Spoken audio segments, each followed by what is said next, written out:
Hello everyone, it's me Pavlo with your revolving daily dose of Ukrainian accent. I still remember how FiiO told few years ago that they discontinuing their affordable players lineup because audiophile community shifted their preference to dongle decks and Bluetooth receivers and show almost no interest in affordable players. But last year, FiiO cracked this code, and it appeared that a lot of people that are beyond this hobby, or non-audiophiles, I want to call them muggles, but we need to find a better word for that. A lot of that people really like some nice, good-looking player that basically is capable of one thing, playing their music. And the Snowsky Echo Mini became a huge success, and unsurprisingly, FiiO decided to solidify their position and offers a few more devices in this lineup. And today we'll be talking about the best looking one, it's Snowsky Disc.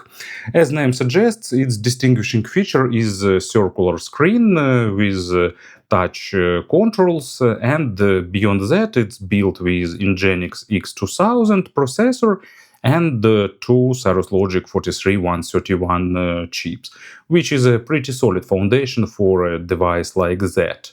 Price is set slightly below $90, which is also pretty good, so let's have a closer look. Box is really nice. It has a book-like aesthetic and that Snowsky typical visual imagery, but it lacks one thing. It's some kind of magnet to hold the flap together, because when you remove this seal, it will just be opening constantly. Not a big issue, but a small space for improvement. In the accessory set, you'll get USB Type-C cable, manual, warranty card, few stickers to customize your player. You can select different combinations for the front and back panel, and you'll get a player itself. So as you can see, accessory set is pretty small, but we're speaking about the budget device, and you'll have to buy case separately if you want to have it. Design is really attractive. Player definitely stands out from the rest of the crowd, and that will be one of the strong selling points. There are three color versions: black one, kind of pink, and that hint of green that few use for some of their devices. Front and the side parts are made of metal, and the back one seems to be plastic because they needed to put Wi-Fi and Bluetooth antennas there. It feels really great in hand, and of course this circular screen is the main gimmick of this player. I really like that FiiO managed to find the perfect size. It's not too small and not too big. It's really nice, pocketable device. Of course, they probably could make it smaller. Maybe we'll see some kind of disc mini in the future. But making it smaller will reduce usability, because currently this screen is kind of maybe not perfect, but really nice for control and everyday usage. So it's not heavy, but feels really nice and well built. Nothing is shaking, nothing is rattling, so everything is nice here. On the bottom you'll have balanced and single-ended outputs. Also, as far as I remember, it can output digital signal via coaxial out. USB that you can be used for charging, to access SD card, to use it as DAC, and to use it as digital transport, and the micro SD card slot. Then we have lanyard hole. Probably they could add some kind of lanyard here in the accessory set. Here we have three buttons for volume and play pause. And on the top we have on-off button. And of course, the main element of interest is main screen. So let me put the maximum brightness. Screen is nice. Of course, it would have been even better if it will be borderless. but still it's kind of good. It has nice viewing angles and pretty decent sensitivity, because navigating interface feels really nice. So maybe not the brightest screen, but still pretty okay even under bright studio lights. Overall, everything related to the exterior feels nice. And as for battery lifetime, it's true that I've got more than 11 hours. It depends, of course, will you be using balanced or single-ended output, but usually it will be somewhere from 9 to 11 plus hours. So they've put a good battery here. Firmware is pretty good as for the first version of the device and early release stage. I've faced some minor issues like minor stuttering, for example, but no big problems. On the main screen, you'll get to this menu. Now, playing screen, then streaming. Basically, streaming is just AirPlay so far. In the future, FiiO promised to add Rune Ready. Category is your typical media library with all songs, artists, albums, genres, favorites, and playlists. Settings will take a look later. You can browse by folders and get back to now playing. So also from the top you can get to the menu with quick Wi-Fi Bluetooth currently playing information, and also you can get to the home screen fast. So there are a lot of shortcuts for the fast navigation. You'll need to learn some of them, but in general you'll get used to it pretty fast. Now playing screen is nice. When you start playback, you can see the rotating album cover. It's not working perfectly with 100% covers. I mean, some covers are rectangular, for example, and doesn't rotate that well. But with some covers, it's really mesmerizing and really fits well into this overall aesthetics, like Endless River by Pink Floyd, created to be rotated on the screen. Button to change the playback order, favorites, and playlists. Then you can get to the additional information, equalizer, and so on. And of course, positioning slider. So far, equalizer is just some presets. Not sure will they add some kind of parametric equalizer or something like that. As far as I remember, Echo Mini received this update, but so far it's not here. So let's go back and see what we have in the settings. So settings are also nicely organized. They've ported this feature with working mode, which makes a lot of sense. Pure tone mode, it's player, then USB DAC, USB audio, and storage mode. So all makes sense. System settings, it's like charging optimization, brightness, screen related settings, power off, and play and different timers. You can select front cover or vinyl to be rotating on your screen. So some options to customize what to show on the lock screen, clock, ship, so different colors and patterns. Also, you can set custom lock screen. I didn't dive there, so you can disable this rotation if you don't like it, and set date, time, language, system update, reset about the device. Wi-Fi and Bluetooth, it's what you can expect. Just connect to networks and to device. So far, Bluetooth supports only SBC, AAC, and LDAC, which is usually enough, but more codecs would be nice. Playback settings, play mode, remember position and maximum volume.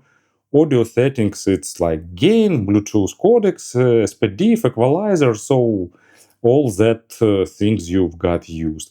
And dynamic range enhancement, you can select it on and off, and it's kind of slightly boosting that transitions of the sound. Actually, pretty nice enhancer, not rough, doesn't sound synthetic, so definitely suggest you to experiment with it. And the media library update. As you can see, pretty nice basic firmware focused on the local music playback with some nice extra features. As for the sound, FiiO decided to make it a bit different this time, and instead of the traditional natural and technical signatures, they decided to add a bit of additional weight on the lows and lower mids to make sound more organic and slightly shift the balance towards the warms, making it more exciting. But of course, still preserving good resolution, imaging, and technicalities. Bass goes deep, it's well controlled, it's not super fast, but resolution and amount of small nuances is pretty decent for the price. Texturing is good, but of course it's not focused on being super impactful and super fast. Still, of course, you won't get that muffled feeling.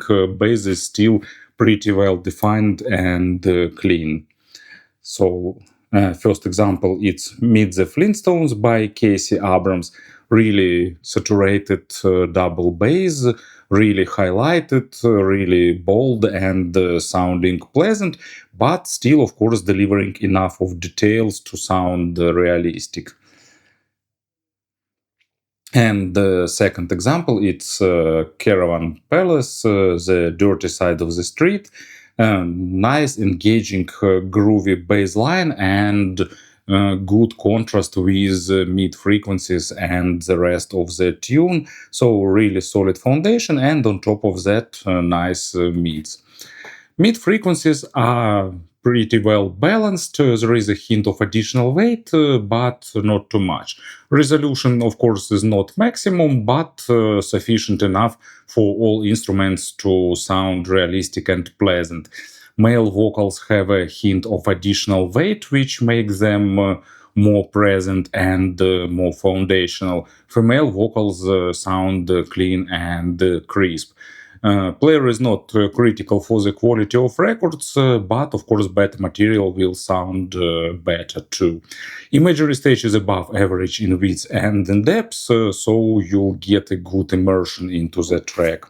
First example track, it's Charles Lloyd, How Can I Tell You? Really nice saxophone performance, and that hint of additional weight really decorates this track, adding additional body and more presence and more organic-like sounding. And For Whom the Bell Tolls by Metallica, here additional weight, slightly balancing aggression and sharpness of the record. Not too much, you're still getting enough of distorted guitars, you're getting good percussions, but at the same time you're getting slightly more focus on the bass line, and it sounds also pretty pleasant and, let's say, adequate for that time.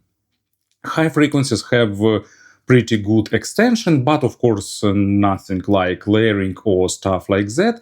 They are made in a non-obtrusive way. They are not forward. They're not trying to be sharp or sibilant. It's not like absolutely smooth and round high frequencies.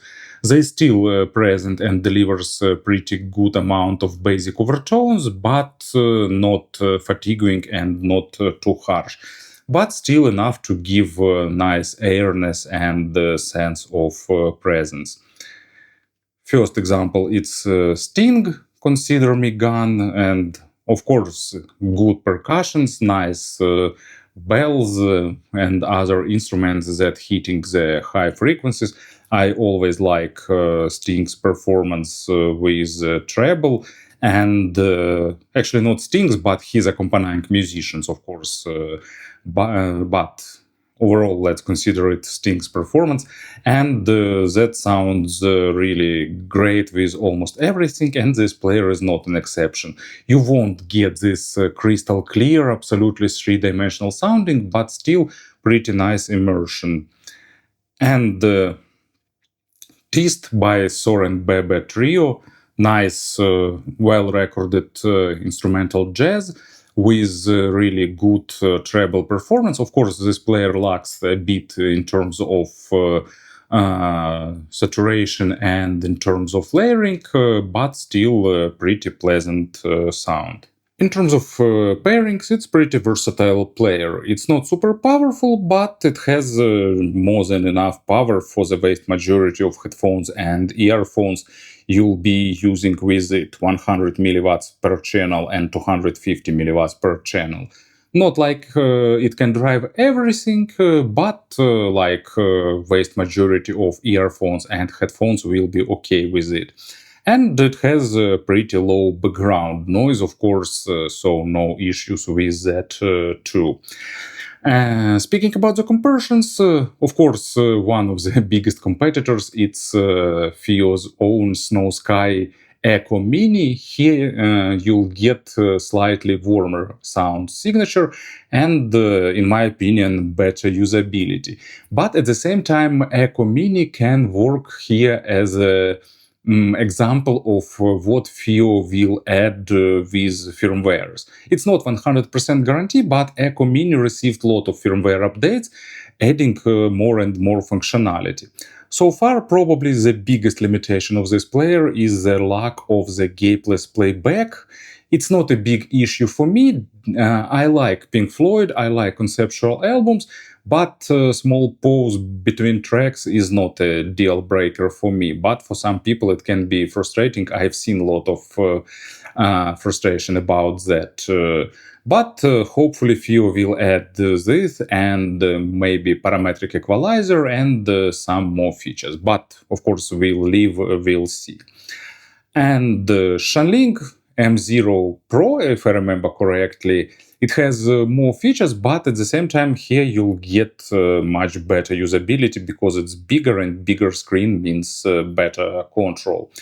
And also it's much more fluid in terms of firmware.